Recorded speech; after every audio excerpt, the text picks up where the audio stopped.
But I just want to extend your golfing metaphor. Oh, yes. Because I actually think George Galloway is Sunak's handicap.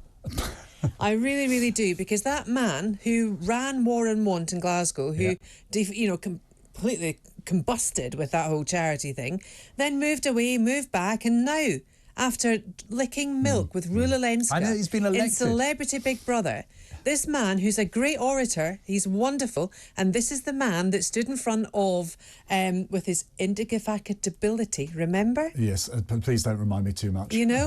And, licking the milk on Celebrity Big Brother, and now he's MP for Rochdale as an independent. Yeah. I'm actually looking forward to him shaking things up in Westminster. Well, do you think he's a positive influence? Because I find it very hard to see how he can be a positive influence. He's elected, I've got to say, therefore he has a right to his place. Yeah, of course. And I'm not one of those who thinks he should never have been. Substantively. He did win, admittedly, extraordinary circumstances that he won in, Claire.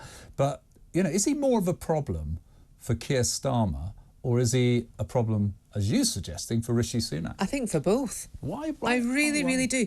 Because he's going to go in and he's going to be like Guy Fawkes, actually, wanting to blow up the Houses of Parliament. There is so much this man can do in terms of what he'll point his finger to, and he's incredibly divisive. His words when he speaks about Hezbollah, his words when he talks about Hamas, his words when he talks about Palestine, the Israelis, the Jews, the Muslims, Islamophobia, he's very, very strong. Well, let me sort of point to a couple of things here. I find it extraordinary in some senses that he has been elected when I think, for example, he held up Saddam Hussein as a rock of integrity, and yet he killed more Muslims than anyone would be prepared to admit. No one seemed to take any notice of this in Rochdale. I mean, what's going on? Well, I think he's really played to the Muslim vote in Rochdale, and he's clearly got a very good handle on what he perceives his electorate actually wants now, vis-a-vis someone like Lee Anderson, who shoots from the hip, who gave us those sound bites, who was, had the whip removed from the party, the Conservative Party removed the whip from him. Yeah. But if he were to say something that George Galloway were to say, it'd be completely different, I think. Yeah, except, I mean, the reason I think Lee Anderson got in trouble is because he was wrong, actually. And that's the point. He was wrong, and he should have rode back on that. Lee Anderson, all he had to say in his defence would be, I am merely coming out with what my constituents are telling me. OK, his constituency's not in London. However, there are various issues up in Cumbria, I'm sure, that he has to deal with. But he would still have to give us an opinion on it. And the central charge... Surely as an MP, your opinion is based... No. What I'm saying is he should make his opinion, and it can reflect your constituents. Yes. Absolutely. Yes. But he should...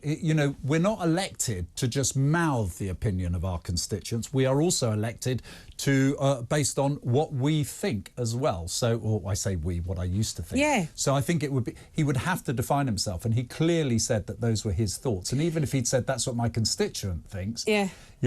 he was fundamentally wrong on the one point. In which case, then, why do you think George Galloway has got such a good handle on Rochdale? Well, look, I think, How long has he lived it was there? a pretty obvious calculation for him to make. He spoke in this election fundamentally, first and foremost, about Gaza. He was speaking to the population in there, which held this as a priority. 35%, I think, of that Muslim group were listening to that. He then picked very carefully on what I would call socially conservative issues that appealed slightly beyond that more obvious group. So I suspect he's not, I'm guessing here, but I suspect he wasn't a champion of LGBT rights or something, which is what I would have associated with some of the things he's said in the past. So I think he built a little bit of a coalition there, and then he appealed basically but with his plans to have Primark I think moving on, there's town. quite a lot to unpick here as well. The way that election went in terms of postal votes, there are, there's squeals from other parties saying that they think the election wasn't right and wasn't just. issues.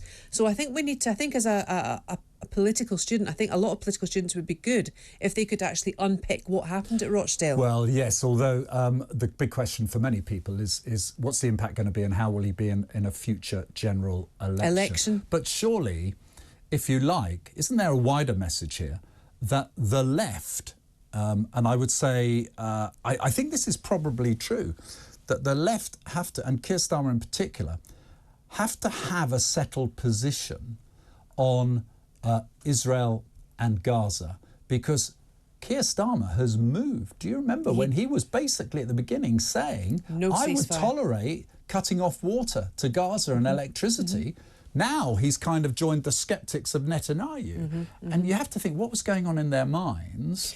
Well, I would actually go one step further. Let's move away from issues in Gaza and, Sir Keir flip-flop Starmer. It's very difficult as well for him to identify what a woman is. And a lot of his party are struggling with that too. Yeah.